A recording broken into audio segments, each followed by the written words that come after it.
जो E20 का जो चल रहा है देश में, उसमें बहुत से लोगों का नुकसान हो रहा है। गाड़ियां खराब हो रही हैं, माइलेज कम हो रही है। सरकार को इसके लिए सिर्फ बयानबाजी या आलोचना या खंडन करके नहीं छोड़ना चाहिए। इसका स्पष्ट रूप से जवाब देना चाहिए कि किसकी गलती से ये हुआ, कैसे हुआ, कॉम्पनसेशन कैसे दोगे। बड़ी बड़ी गाड़ियां खराब हो रही हैं और हम नीट का पेपर नहीं हम कंडक्ट करवा पा रहे। E20 हमारा फेल हो गया तो मतलब विश्व गुरु बनना है, लेकिन हम तो विश्व चेले बनते जा रहे हैं। मतलब पेट्रोल की कीमतें जो हैं वो वहीं पे खड़ी हैं, जबकि क्रूड ऑयल की कीमतें बहुत कम हो गई हैं।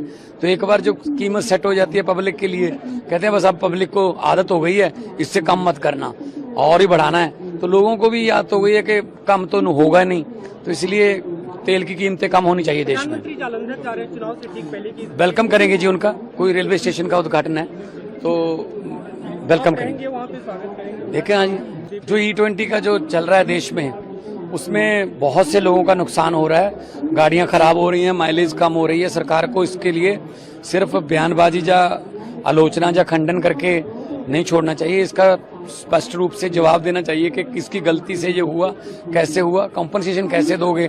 बड़ी बड़ी गाड़ियां खराब हो रही हैं और हम नीट का पेपर नहीं हम कंडक्ट करवा पा रहे। E20 हमारा फेल हो गया तो मतलब विश्व गुरु बनना है, लेकिन हम तो विश्व चेले बनते जा रहे हैं। मतलब पेट्रोल की कीमतें जो हैं वो वहीं पे खड़ी हैं, जबकि क्रूड ऑयल की कीमतें बहुत कम हो गई हैं। तो एक बार जो कीमत सेट हो जाती है पब्लिक के लिए, कहते हैं बस अब पब्लिक को आदत हो गई है, इससे कम मत करना और ही बढ़ाना है। तो लोगों को भी याद हो गई है कि कम तो होगा नहीं, तो इसलिए तेल की कीमतें कम होनी चाहिए देश में। जालंधर जा रहे हैं चुनाव से ठीक पहले की वेलकम करेंगे जी उनका। कोई रेलवे स्टेशन का उद्घाटन है तो वेलकम करेंगे, वहाँ पे स्वागत करेंगे। देखें आज जो E20 का जो चल रहा है देश में, उसमें बहुत से लोगों का नुकसान हो रहा है। गाड़ियां खराब हो रही हैं, माइलेज कम हो रही है। सरकार को इसके लिए सिर्फ बयानबाजी या आलोचना या खंडन करके नहीं छोड़ना चाहिए। इसका स्पष्ट रूप से जवाब देना चाहिए कि किसकी गलती से ये हुआ, कैसे हुआ, कॉम्पनसेशन कैसे दोगे।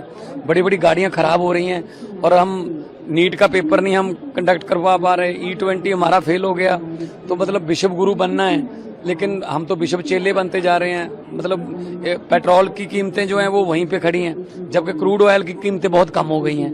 तो एक बार जो कीमत सेट हो जाती है पब्लिक के लिए, कहते हैं बस अब पब्लिक को आदत हो गई है, इससे कम मत करना और ही बढ़ाना है। तो लोगों को भी याद हो गई है कि कम तो होगा नहीं, तो इसलिए तेल की कीमतें कम होनी चाहिए देश में। जालंधर जा रहे हैं चुनाव से ठीक पहले की वेलकम करेंगे जी उनका। कोई रेलवे स्टेशन का उद्घाटन है तो वेलकम करेंगे, वहाँ पे स्वागत करेंगे। देखें आज जो E20 का जो चल रहा है देश में, उसमें बहुत से लोगों का नुकसान हो रहा है। गाड़ियां खराब हो रही हैं, माइलेज कम हो रही है। सरकार को इसके लिए सिर्फ बयानबाजी या आलोचना या खंडन करके नहीं छोड़ना चाहिए। इसका स्पष्ट रूप से जवाब देना चाहिए कि किसकी गलती से ये हुआ, कैसे हुआ, कॉम्पनसेशन कैसे दोगे। बड़ी बड़ी गाड़ियां खराब हो रही हैं और हम नीट का पेपर नहीं हम कंडक्ट करवा पा रहे। E20 हमारा फेल हो गया तो मतलब विश्व गुरु बनना है, लेकिन हम तो विश्व चेले बनते जा रहे हैं। मतलब पेट्रोल की कीमतें जो हैं वो वहीं पे खड़ी हैं, जबकि क्रूड ऑयल की कीमतें बहुत कम हो गई हैं। तो एक बार जो कीमत सेट हो जाती है पब्लिक के लिए, कहते हैं बस अब पब्लिक को आदत हो गई है, इससे कम मत करना और ही बढ़ाना है। तो लोगों को भी याद हो गई है कि कम तो होगा नहीं, तो इसलिए तेल की कीमतें कम होनी चाहिए देश में। जालंधर जा रहे हैं चुनाव से ठीक पहले की वेलकम करेंगे जी उनका। कोई रेलवे स्टेशन का उद्घाटन है तो वेलकम करेंगे, वहाँ पे स्वागत करेंगे। देखें आज